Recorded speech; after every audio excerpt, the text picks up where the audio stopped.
Und damit moin und herzlich willkommen zu diesem ersten Vlog auf meinem Kanal. Jo, wie ihr wahrscheinlich schon gesehen habt, dieses gute Stück ist bei mir angekommen und dazu erzähle ich euch erstmal was und danach zeige ich euch mal mein Setup und dann bauen wir daran noch ein bisschen rum. Das ist das, was in diesem Vlog passiert und jo, let's go!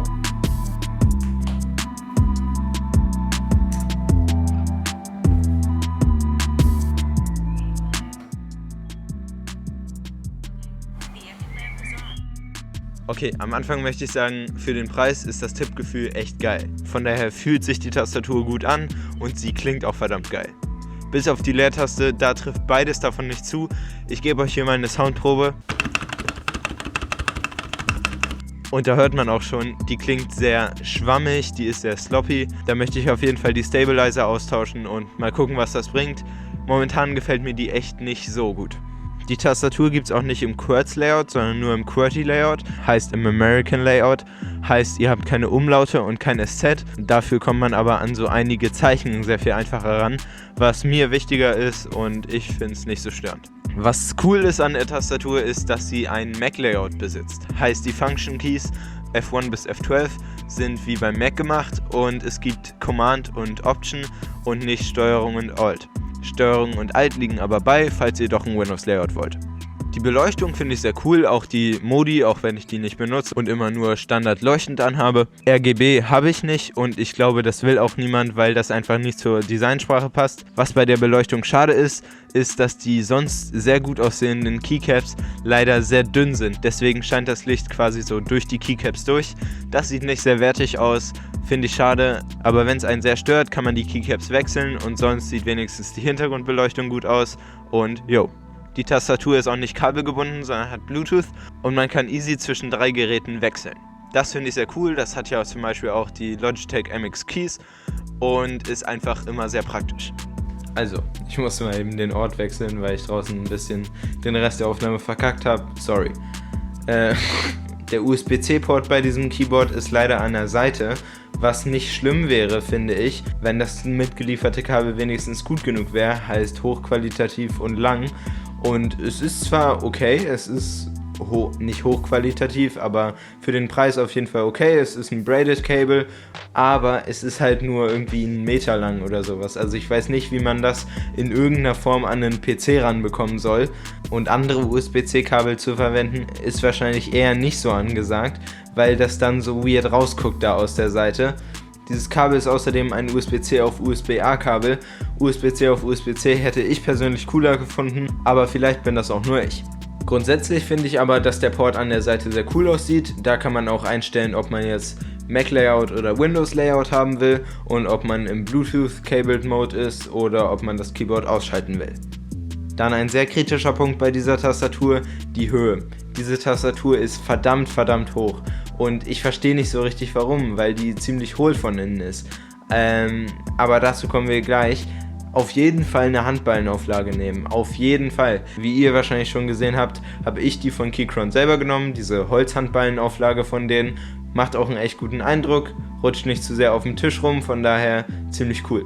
Aber wie gesagt, ich verstehe nicht, warum diese Tastatur so hoch ist, weil die von innen hohl ist. So hohl, dass ich, weil ich wollte, dass die noch geiler klingt, da das Verpackungsmaterial quasi in die Tastatur reingemacht habe. Wie ich das gemacht habe, seht ihr mal eben hier. Im Endeffekt schrauben wir jetzt erstmal die Tastatur auf und dann nehmen wir uns das Verpackungsmaterial und füllen damit ein bisschen die Tastatur aus.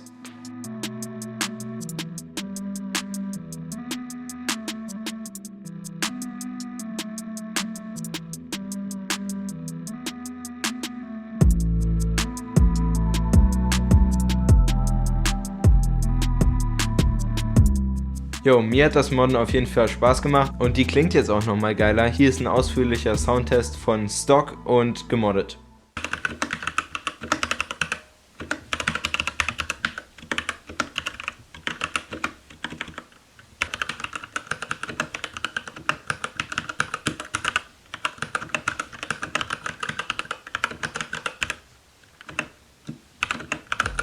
Ja, klingt sehr geil, wie ich finde. Ich finde auch, der Mod hat die Tasten gleicher klingen lassen. Also vorher klang die linke Hälfte der Tastatur irgendwie anders als die rechte Hälfte.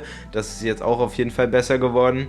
Also kann ich euch nur empfehlen. Es ist relativ einfach. Man fühlt sich wie irgendein Technik-Genius, auch wenn man es eigentlich gar nicht ist. Von daher hat man eigentlich eine gute Zeit damit. All in all, für den Preis eine super Einsteiger-Tastatur, wie zum Beispiel für mich. Man hat durch die Hot-Swappable-Version, die ich euch auf jeden Fall empfehlen würde, super Möglichkeiten im Nachhinein die Switches zu tauschen, um sich dann zum Beispiel nochmal umentscheiden zu können, um sie möglichst langfristig benutzen zu können. Auch ich überlege noch, ob ich mit meinen Gaterin Brown Switches zufrieden bin oder ob ich nicht doch lieber Reds oder Yellows da reinklatschen will. Man hat halt diese Freiheit und das finde ich persönlich sehr cool.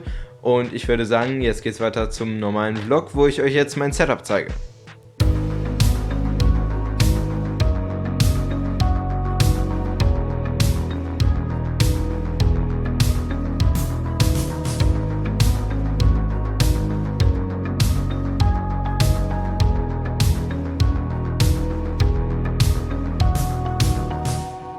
Yo. Ich denke, dass ihr jetzt durch diese Cinematic Sequence einen Eindruck von meinem Setup bekommen habt. Ich werde euch das nochmal in einem weiteren Vlog komplett zeigen, indem ich das auch nochmal komplett umbaue und auf mein MacBook anpasse, da es gerade noch auf einem anderen PC angepasst ist. Also, wenn ihr das sehen wollt, abonniert gerne. Ich zeige euch jetzt hier nur meine Lifestyle-Wand, halt meine coole Wand, die gerade noch ein bisschen uncool ist wegen diesem Bild. Und das mache ich, weil ich daran jetzt auch was verändern möchte und ich euch zeigen möchte, wie man cool sein Branding in Szene setzen kann. Am Anfang haben wir hier dieses Bild, was ich mal irgendwann, als ich ganz schlecht in Photoshop war, in Photoshop gemacht habe. Das werden wir dieses Video auch noch austauschen, also guckt dann später mal rein. Hier habe ich auf so einem Regal alle Disney Infinity Figuren stehen, die ich mal so hatte. Ich spiele das nicht mehr, aber ich finde, die sehen alle eigentlich sehr cool aus. Und von daher, ja, stehen die immer noch hier in meinem Zimmer.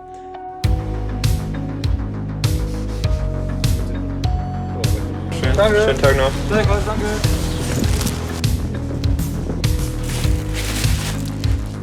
Boah, warum so viel Plastikmüll? Like, for real.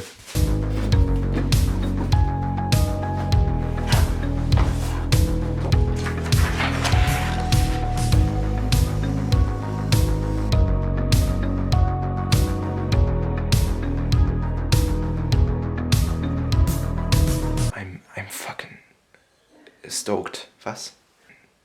Sieht nice aus, ja.